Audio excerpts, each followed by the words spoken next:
यस कान्तिपुर डायरीका साथमा मेटलाइफ जीवनमा अझै प्रगति गर्न सहयोग गर्दै।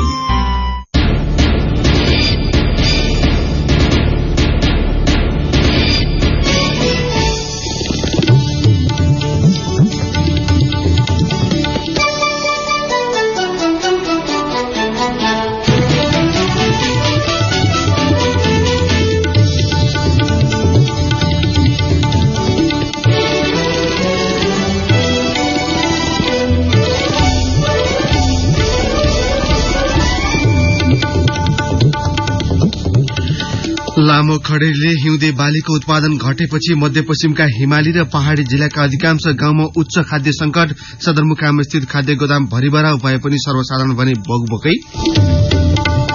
मुलुकको आर्थिक दुरावस्थालाई लिएर सत्तारूढ़ र विपक्षी दलबीच आरोप प्रत्यारोप। बजेटको आकार ठूलो हुँदैमा आर्थिक वृद्धि नहुने प्रतिपक्षीको तर्क। निजामती कर्मचारी संगठनको आधिकारिक ट्रेड युनियन निर्वाचनमा एमाले निकट कर्मचारी संगठनको अग्रता। अन्तिम परिणाम आज मध्याह्नसम्ममा सार्वजनिक गर्ने तयारी। गत साता दुर्घटनाग्रस्त इजिप्ट एयर विमानको ब्ल्याक बक्समा संकेत भेटिएको फ्रान्सेली अनुसन्धानकर्ताको भनाई। र बेलायती मुरे र स्विस वावारिनका फ्रेन्च ओपन टेनिसको सेमिफाइनलमा प्रवेश। मुगुरुजाले पनि अन्तिम 4 मा स्थान बनाइन्।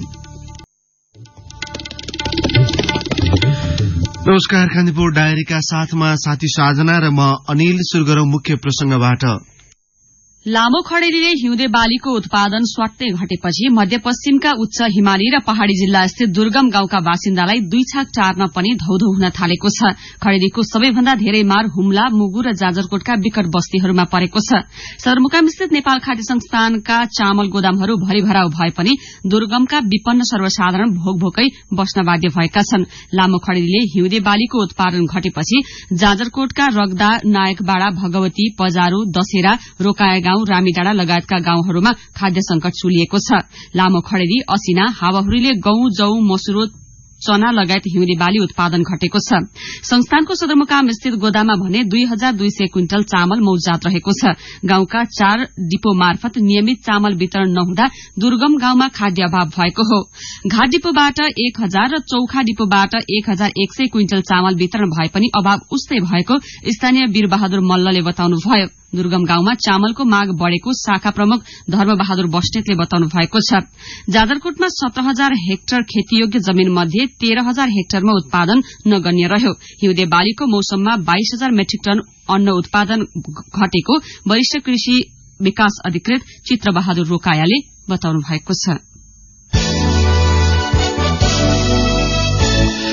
यो वर्षको मनसूनमा गत वर्षभन्दा बढ़ी वर्षा हुने विज्ञहरूले बताएका छन्। मनसून अवधिमा पूर्वमा भन्दा पश्चिममा बढ़ी वर्षा हुने मौसमविदहरूको प्रक्षेपण छ। जल तथा मौसम पूर्वानुमान महाशाखाका मौसमविद समीर श्रेष्ठले भन्नुभयो, पूर्वी क्षेत्रमा भन्दा सुदूरपश्चिममा औसत भन्दा बढ़ी मनसूनी वर्षा हुने अनुमान गरिएको छ। अरू ठाउँमा सरदरमा जति वर्षा हुने हो त्यही अनुपातमा हुने देखिन्छ। पूर्वका केही पहाड़ी र तराईका जिल्लामा भने औसत भन्दा पनि कम वर्षा हुन सक्ने मौसमविदको भनाइ छ। लामो समयदेखिको खडेरी हट्दै गइरहेको र पूर्वतिर अझै त्यो हट्न समय लाग्ने भएकाले यसको असर पूर्वी क्षेत्रको मनसूनमा देखा पर्ने श्रेष्ठले बताउनुभयो। महाशाखाका अर्का मौसमविद वरूण पौडेलले आगामी मनसून सुखद रहने बताउनुभयो। मुलुकको अर्थतन्त्र विस्तार हुन नसक्नुमा एकअर्काका नीति कारक भएको भन्दै सत्तारूढ़ र विपक्षी दल दोषारोपणमा उत्रिएका छन्। संसदमा आगामी आर्थिक वर्ष 2073-74 को बजेटबारे भएको छलफलमा सत्तापक्ष र विपक्ष दोषारोपणमा उत्रिएका हुन्। पूर्व अर्थमन्त्री महेश आचार्यले बजेटको आकार ठूलो हुँदैमा आर्थिक वृद्धि नहुने तर्क गर्नुभयो। अर्थमन्त्री विष्णु पौडेलले गत शनिबार सदनमा पेश गरेको बजेटको आकार 10 खर्ब 48 अर्ब रूपैयाँको छ। साधारण खर्चमा भएको बढ़ोत्तरीबाट हुने मूल्य वृद्धिलाई दोब्बर गरिएको सुरक्षा भत्ता फिक्का हुने उहाँको विश्लेषण छ। उहाँले भन्नुभयो, सामाजिक सुरक्षाका कार्यक्रम शून्य आकर्षक छन्। साधारण खर्च बढ़ने तर पुँजीगत खर्च हुन नसक्ने अवस्थाले सृजना गर्ने अत्याधिक मूल्य वृद्धिको मार निम्न आय भएका आम मानिसलाई नै बढ़ी पर्ने देखिन्छ। सरकारले बजेट वक्तव्यमा कर्मचारीको तलबमानमा 25% वृद्धि गरेको छ भने सामाजिक सुरक्षा भत्ता दोब्बर गरेको छ। पुँजीगत खर्च गर्न सक्ने क्षमतामा नाटकीय ह्रास आएको उल्लेख गर्दै आचार्यले मुलुकको अर्थतन्त्र अकर्मणीय अवस्थामा पुगेको तथ्याङ्क प्रस्तुत गर्नुभयो। जवाफमा सत्तारूढ़ दलका नेताहरूले बहुदलीय व्यवस्था पुनर्स्थापना यताका 24 वर्ष मध्ये 18 वर्ष कांग्रेसले अर्थतन्त्र मन्त्रालयको सरकारको समेत नेतृत्व गरेको स्मरण गराएका थिए। विकास समितिका सभापति समेत रहेका एमाले नेता रविन्द्र अधिकारीले भन्नुभयो, विगतमा कस्ता बजेट आए भन्ने विषय आज हामीले कस्तो आर्थिक अवस्थामा पाएका छौं भन्ने परिणाममा हेर्नुपर्छ। संविधान निर्माण पछिको पहिलो बजेटको पूर्वाधार कृषि र सामाजिक सुरक्षामा केन्द्रित गरेर समृद्धिका आधार तयार गरेको छ। माओवादी केन्द्रका नेता सुरेन्द्र कार्कीले भने वामपन्थी नेतृत्वको सरकारले गरेको तलब वृद्धि सामाजिक न्यायको सिद्धान्त विपरीत भएको बताउनु भएको थियो।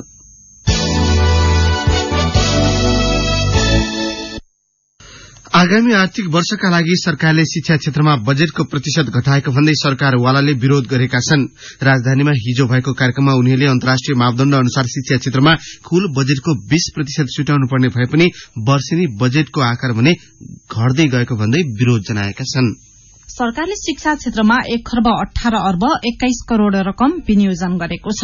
यो कुल बजेटको 11.09% हो। दक्ष जनशक्ति उत्पादनका लागि शैक्षिक क्षेत्रमा बजेट बढ़ाउँदै लैजानु पर्नेमा घटाइएको भन्दै सो क्षेत्रका सरोकारवाला र विज्ञले सरकारी नीयतमा प्रश्न उठाएका छन्। सरकारले बजेटमा शिक्षा क्षेत्रलाई प्राथमिकतामा नराखेको बताउनुहुन्छ उच्च माध्यमिक विद्यालय संघ हिस्सानका अध्यक्ष रमेश सिलवाल। हाम्रो शिक्षा बजेटले शिक्षालाई प्राथमिक क्षेत्रभित्र शिक्षा 6 नम्बर प्राथमिकतामा पर्यो। 25 देखि 30 लाख विद्यार्थी निजी विद्यालयमा अध्ययनरत छन्। प्याप्सनकी वरिष्ठ उपाध्यक्ष दीपिका थापा सरकारले शिक्षामा छुट्याएको बजेट तलब र भत्तामै बढ़ी खर्च हुने भएकाले अवैज्ञानिक रहेको बताउनुहुन्छ। 25% तलब बढ़िँदा धेरै खुशी भएका छन्, तर त्यसले निजी विद्यालयलाई फेरि प्रत्यक्ष असर पर्यो। 90% विद्यालयले त सरकारी तलब दिन सकेको अवस्था चाहिँ छैन है। धेरै विद्यालयहरू मध्यम वर्गमा छन् र कमजोर पनि छन्। सरकारबाट पनि कुनै सहयोग छैन र नैतिक समर्थन पनि छैन र ती निजी विद्यालयहरूले 25% तलब बढ़ाएर दिनु सक्ने अवस्था पनि छैन।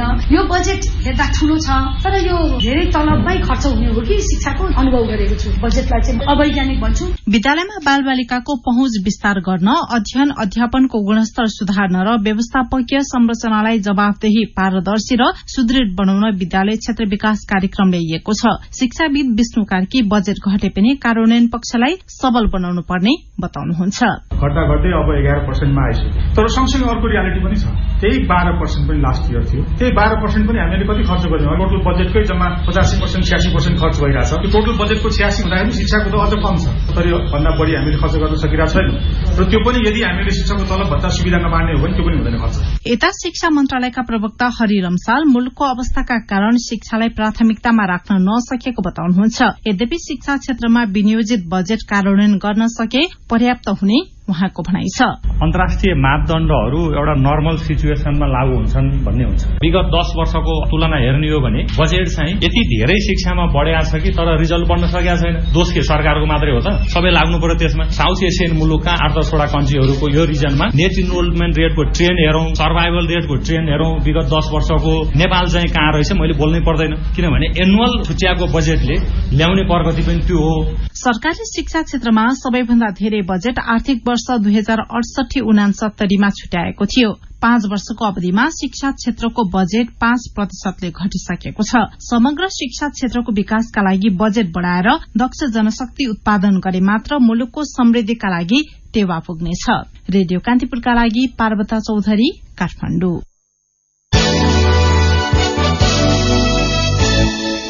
निजामती कर्मचारी संगठनको ट्रेड युनियन निर्वाचनमा एमाले समर्थित नेपाल निजामती कर्मचारी संगठन अगाडि देखिएको छ। हिजो राति अबेरसम्मको मतगणना अनुसार संगठन आधा भन्दा बढ़ी विभाग र जिल्लामा पहिलो भएको छ। दोस्रो स्थानमा कंग्रेस समर्थित नेपाल निजामती कर्मचारी युनियन संघ छ भने माओवादी केन्द्र समर्थित नेपाल राष्ट्रिय कर्मचारी संगठन तेस्रो स्थानमा छ। निर्वाचनका लागि 6 कर्मचारी संगठनहरूले उम्मेद्वारी दर्ता गराएका थिए। हिजो रातिसम्म 75 जिल्ला मध्ये 48 र 42 विभाग मध्ये 40 वटाको मतगणना सकिएको थियो। 117 निकायका 129 मतदान केन्द्रमा भएको निर्वाचनमा करिब 85% को हाराहारीमा मत खसेको प्रमुख निर्वाचन अधिकृत गीता प्रसाद तिमल सेनाले बताउनुभयो। सबै जिल्ला विभागको मत संकलन भई अन्तिम परिणाम भने आज 12 बजेसम्म आइसक्ने उहाँले बताउनुभयो। कान्तिपुर डायरीमा अब ब्रेकको पालो। कान्तिपुर डायरीमा अब बाँकी प्रसंग। नेकपा माओवादी केन्द्रले प्रतिस्पर्धी दलहरूका केन्द्रीय समितिकै जत्रो आकारमा स्थायी समिति बनाउने भएको छ। आज बिहान राजधानीमा बस्ने गरी बोलाइएको पार्टी पोलिट ब्यूरो बैठकमा 75 सदस्यीय स्थायी समिति र 241 सदस्यीय पोलिट ब्यूरो बनाउने तयारी अध्यक्ष पुष्पकमल दाहालले गर्नुभएको छ। ठूला 3 दल मध्ये कंग्रेसको केन्द्रीय कार्य समिति 85 सदस्यीय छ। एमालेको 49 सदस्यीय केन्द्रीय कमिटि छ। तेस्रो ठूलो दल माओवादी केन्द्रले भने एकता प्रक्रियामा आएका नेतालाई मिलाउन 75 सदस्यीय स्थायी समिति बनाउने तयारी गरेको छ। अध्यक्ष दाहाल निवास लाजिमपाटमा बसेको माओवादी हेडक्वार्टरसँग वर्षमान पुनको नेतृत्वमा माओवादी केन्द्रको संगठनात्मक विधि र नेतृत्व प्रणालीबारे टुंगो लगाउन गठित उच्चस्तरीय कार्यदल बैठकले यस्तो समझदारी गरेको हो। आज बिहान बस्ने पोलिट ब्यूरो बैठकमा त्यसलाई अध्यक्ष दाहालले पेश गर्दै हुनुहुन्छ। जेठ 6 गते एकीकृत माओवादी केन्द्रको सोही दिन पारित अन्तरिम विधानमा पोलिट ब्यूरो मातहत रहने गरी हेडक्वार्टरले तत्काललाई काम गर्ने नियमावली अनुरूप पुनः नेतृत्वमा गठित कार्यदलको सिफारिश पोलिट ब्यूरोमा राख्न लागेको हो। बैठकले पोलिट ब्यूरोको संख्यामा थप घट गर्न सक्ने पार्टीले जानकारी दिएको छ। माओवादी केन्द्रले 979 सदस्यीय केन्द्रीय समिति बनाउने प्रस्ताव सोही बैठकमा निर्णयार्थ पेश गर्नेछ। यसो गर्दा केन्द्रीय सदस्यको संख्या झण्डै महाधिवेशन प्रतिनिधि बराबर हुन जानेछ। कायम मुकायम प्रधान न्यायाधीश सुशीला कार्की अमेरिकाको भ्रमण 3 दिन छोट्याएर हिजो साँझ स्वदेश फर्कनु भएको छ। उच्च स्रोतका अनुसार न्यायालयमा विशेष अवस्था आएको भन्दै उहाँ भ्रमण दलका अन्य न्यायाधीशलाई अमेरिकामै छाडेर स्वदेश फर्कनु भएको हो। सर्वोच्च अदालतका अधिकारीहरूले कामु प्रधान न्यायाधीश कार्की यसरी फर्किनुको कारण औपचारिक रूपमा भने बताएका छैनन्। न्याय परिषदले सर्वोच्चका लागि सिफारिश गरेका 11 न्यायाधीशको नाम विरूद्ध रिट दायर भएपछि कार्की फर्किएको स्रोतको दावी छ। मंगलबार बिहान सर्वोच्चमा कामु प्रधान न्यायाधीशको जिम्मेवारीमा रहेका वैद्यनाथ उपाध्यायको इजलासले न्यायाधीश विरूद्ध परेको रिट दर्ता गर्न आदेश दिएको थियो। महिला न्यायाधीशहरू सहितको टोली लिएर अमेरिका भ्रमणमा रहेकी कार्की आउँदो शनिबार नेपाल फर्किने कार्यक्रम रहेको थियो। शिक्षा मन्त्रालयका कर्मचारीले आर्थिक चलखेलमा बंगलादेशको सरकारी मेडिकल कलेजलाई निजी भएको प्रमाणित गरेर अध्ययन अनुमति पत्र एनओसी दिने गरेको पाइएको छ। बंगलादेशमा अन्य मुलुकमा भन्दा सस्तोमा एमबीबीएस अध्ययन गर्न पाइने भएपछि विद्यार्थीहरू पनि मागे जति रकम दिएर जाने गरेका छन्। बंगलादेशको सरकारी मेडिकल र डेन्टल कलेजहरूमा अध्ययन गर्न शिक्षा मन्त्रालयले लिएको प्रवेश परीक्षा उत्तीर्ण गरेको हुनुपर्छ। परीक्षामा सहभागी नभएका विद्यार्थीलाई आर्थिक चलखेलको आधारमा पठाउने गरेको पाइएको छ। परराष्ट्र मन्त्रालयले 2071 वैशाख 24 मा बंगलादेशको सरकारी मेडिकल कलेजमा एमबीबीएस र डेन्टल कलेजमा बीडीएस विषय अध्ययन गर्न मन्त्रालयबाट छनौट भएका विद्यार्थीलाई मात्रै पठाउनु पर्ने निर्णय गरेको थियो। तर शिक्षा मन्त्रालय र मेडिकल काउन्सिलले यो निर्णय छलेर विद्यार्थीलाई चोर बाटोबाट पठाइरहेको छ। मेडिकल काउन्सिलका एक अधिकारीले भने यो व्यवस्थाले योग्य व्यक्ति बंगलादेश अध्ययनबाट वञ्चित भएका छन्। यस्ता अध्ययन अनुमति पत्र लिएका विद्यार्थीलाई कन्सल्टेन्सीले पर्यटक भिसामा बंगलादेश पठाउने गरेका छन्। बाराको कलैया र महागढ़ीमाईको सीमामा पर्ने पसाहा पुलबाट साताअघि अपहरित बेरगंजका उद्योगी सुरेश केडियालाई अपहरणकारीबाट जोगाउन नसकेको आरोपमा सशस्त्र प्रहरी मुख्यालयले निरीक्षक सहित 4 जनालाई निलम्बन गरेको छ। सशस्त्र प्रहरी स्रोतका अनुसार तेलकुवा सुरक्षा बेस क्याम्पका सशस्त्र निरीक्षक हेमन्त नेउपाने र कबहीगोठ बोर्डर आउट पोस्टका शहीद चन्द्र शमशेर कुंवर सहित एक प्रहरी हवलदार र जवानलाई निलम्बन गरेको हो। घटनाबारे अनुसन्धानमा खटिएका प्रहरी अधिकारीको प्रतिवेदनका आधारमा उनीहरूलाई निलम्बन गरिएको एक अधिकारीले बताएका छन्। नेपाल प्रहरीका डीएसपी विनोद शर्माको संयोजकत्वमा गठित छानबिन समितिले भने कबहीगोठ इलाका प्रहरी कार्यालयका सही राजेन्द्र चौधरी र तेलकुवा प्रहरी चौकीका असै आनन्द राय सहित 10 जनालाई छानबिनको दायरामा ल्याएको छ। अपहरणकारीले केडियालाई स्कोर्पियो गाड़ीमा सोही चौकी हुँदै भागिरहेको अवस्थामा सशक्त ढंगले सुरक्षा कार्यवाही नगर्दा ती प्रहरीलाई थप छानबिन गर्न निलम्बन गरिएको प्रहरीले जनाएको छ। एक प्रहरी अधिकृतले भने घटनाबारे सूचना हुँदाहुँदै र अपहरणकारी भागिरहँदा हतियार प्रयोग समेत गरेको देखिएन, त्यसैले छानबिनको दायरामा ल्याइएको छ। दोषी ठहर भएमा थप कार्यवाही गरिनेछ। भारतले पश्चिम नेपाल भएर कैलाश मानसरोवर यात्रामा निस्कने आफ्ना नागरिकका लागि सचेत रहन भन्दै यात्रा सुझाव ट्राभल एडभाइजरी जारी गरेको छ। मौसममा सुधार हुन अझै समय लाग्ने र त्यहाँ उद्धारका लागि समस्या रहेको भन्दै यस्तो सुझाव दिएको हो। नेपालगंज सिमीकोट हिल्सा हुँदै मानसरोवर पुग्ने भारतीय तीर्थारूलाई लक्षित गरी लैनचौर स्थित भारतीय दूतावासले एडभाइजरी जारी गरेको हो। यति बेला धेरै भारतीय नागरिकहरू निजी तवरले हेलिकप्टरको प्रबन्ध गरेर कैलाश मानसरोवर जाने गरेका छन्। सर्लाहीका स्थानीय निकाय अनुगमन गर्न अख्तियारको टोली गएपछि जिल्लाका केही गाविस सचिव सम्पर्कविहीन बनेका छन्। आधा दर्जन गाविस सचिव अख्तियारको डरले सम्पर्कविहीन भएका हुन्। अख्तियार टोली पटक पटक गाविस कार्यालय पुग्दा पनि उनीहरूलाई भेट्न सकेन। अहिले सचिव र कार्यालय सहायकको मोबाइल समेत बन्द छ। स्थानीय विकास अधिकारी राजकिशोर महतोले अख्तियारको टोली गएपछि केही गाविस सचिव सम्पर्कविहीन भएको बताउनुभयो। गाविस कार्यालय खोल्ने कुनै कर्मचारी सम्पर्कमा नआएपछि टोलीले झिकाइदिन जीविसलाई आग्रह गरेको थियो। जीविसले 2 दिनदेखि प्रयत्न गर्दा पनि सचिव फेला पार्न सकेको छैन। जीविस नगरपालिका र गाविसबाट 4 वर्ष यता भएका कामको स्थलगत अनुगमन गर्न अख्तियारको टोली जिल्लामा खटिएको छ। गणेशमान्छे स्मृति नाक कान तथा घाँटी अध्ययन प्रतिष्ठान त्रिवी शिक्षण अस्पताल महाराजगंजमा रिगाटा लागेको कारण पत्ता लगाउने आधुनिक प्रयोगशाला भेस्टिबुलर ल्याब स्थापना गरिएको छ। उपयुक्त परीक्षण अभावमा रिगाटा लाग्ने मुख्य कारण कीटाणु हुन नसक्दा भित्री कानको कारण भन्दै उपचार गरिन्थ्यो। लक्षण एवं सामान्य परीक्षणका आधारमा उपचार गरिए पनि रोगको कीटाणु निदान हुन सक्ने स्थिति थिएन। नाक कान घाँटी विभागका प्रमुख प्राध्यापक डाक्टर राजेन्द्र गुरागाईका अनुसार 50% रिगाटाको समस्या भित्री कानका कारण हुने गर्दछ। यो अत्याधुनिक प्रविधिले कानको कुन भागमा खराबी, कस्तो गडबडी, रोग आदिबारे पत्ता लगाउन विभागका कान इकाई प्रमुख प्राध्यापक डाक्टर हरि भट्टराईले बताउनुभयो। कान्तिपुर डायरीमा पुनः ब्रेकको पालो। कान्तिपुर डायरीमा अब आर्थिक प्रसंग। बैंक तथा वित्तीय संस्थाका अध्यक्ष र संचालकको कार्यकाल सीमा हटाएकामा विश्व बैंक र अन्तर्राष्ट्रिय मुद्रा कोष आईएमएफले चिन्ता व्यक्त गरेका छन्। राष्ट्र बैंकले संशोधन गरी स्वीकृतिका लागि पठाएको बैंक तथा वित्तीय संस्था सम्बन्धी ऐन विधेयकमा संसदको अर्थ समितिले अध्यक्ष र संचालकको कार्यकालको सीमा हटाएको हो। बैंक संचालक र अध्यक्ष समेत रहेका सांसदको दबावमा सुसीमा हटेपछि दात्री निकायले चासो देखाएका हुन्। बजेटमा यी 2 निकायको सहायताका विषयमा छलफल हुँदा उनीहरूले सीमा हटाउँदा विकृति बढ्ने जनाएको स्रोतले बतायो। विश्व बैंकका प्रतिनिधिको भनाई उद्धृत गर्दै अर्थका एक अधिकारीले भने राष्ट्र बैंक गभर्नर भन्दा सांसद भएकै कारण वाणिज्य बैंकका अध्यक्ष शक्तिशाली हुने भए यसले वित्तीय सुशासनमा समस्या पर्नेछ। अध्यक्ष तथा संचालकहरूकै लापरवाहीका कारण दर्जनौं वित्तीय संस्थामा समस्या आएपछि करिब 2 वर्ष अघि राष्ट्र बैंकले अध्यक्ष, संचालक र प्रमुख कार्यकारी अधिकृत बढ़ीमा 2 कार्यकाल मात्र एक संस्थामा काम गर्न पाउने व्यवस्था गरेको थियो। सरकारले कर्णाली लगायत दुर्गम जिल्लामा हेलिकप्टरबाट खाद्यान्न ढुवानी गर्ने भएको छ। वर्षा सिजन शुरूसँगै ढुवानीमा अवरोध हुन नदिन आपूर्ति मन्त्रालयले हेलिकप्टरबाट ढुवानीको तयारी गरेको हो। मन्त्रालयका प्रवक्ता आनन्दराम रेग्मीले भन्नुभयो, वर्षा सिजन शुरू हुन लागेको छ। वर्षासँगै यातायातबाट ढुवानी गर्दा समयमै खाद्यान्न पुर्याउन सकिँदैन। कर्णालीमा खाद्य संकट हुन नदिन हेलिकप्टरबाट ढुवानी गर्ने निर्णय गरेका छौं।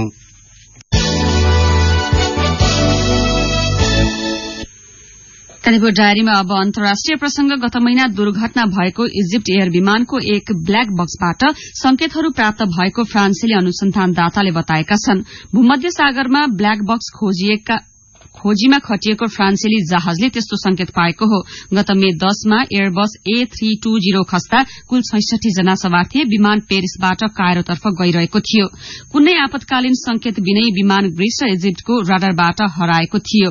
फ्रान्सको ब्यूरो अफ इन्भेस्टिगेशन्स एण्ड एनालाइसिस कार्यरत एक अधिकारीले भने लेफ्लाइट रेकर्डरको एक वेकनबाट संकेत प्राप्त भएको छ। यसबाट खोजी कार्य झन यकिनका साथ अघि बढ़ने बताइएको छ।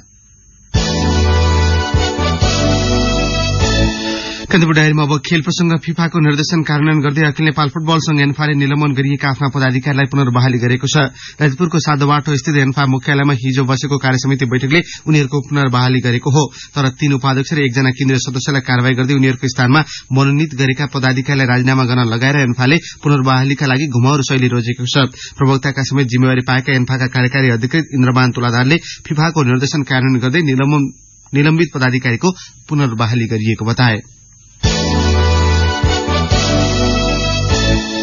नेपाली राष्ट्रिय फुटबलका प्रशिक्षक बालगोपाल महर्जनलाई बंगलादेशको ए डिभिजन क्लबले प्रशिक्षकको रूपमा नियुक्त गरेको छ। महर्जनले ए डिभिजन क्लब ब्रदर्स युनियनसँग 3 महिनाको सम्झौता गरेका छन्। उनले मासिक $1500 पारिश्रमिक पाउनेछन्। उनको नेतृत्वमा ब्रदर्स युनियनले जुन 10 बाट शुरू हुने फेडरेशन कप खेल्नेछ। काठमाडौँमा हिजो आयोजित पत्रकार सम्मेलनमा महर्जनले व्यावसायिक फुटबल खेल जीवनमा आफ्नो लागि यो ठूलो अवसर भएको बताएका थिए। रिचार्ड ग्यास्कोइटलाई पराजित गर्दै दोस्रो वरियताका एन्डी मुरे चौथो पटक फ्रेन्च ओपन टेनिसको सेमी फाइनल प्रवेश गरेका छन्।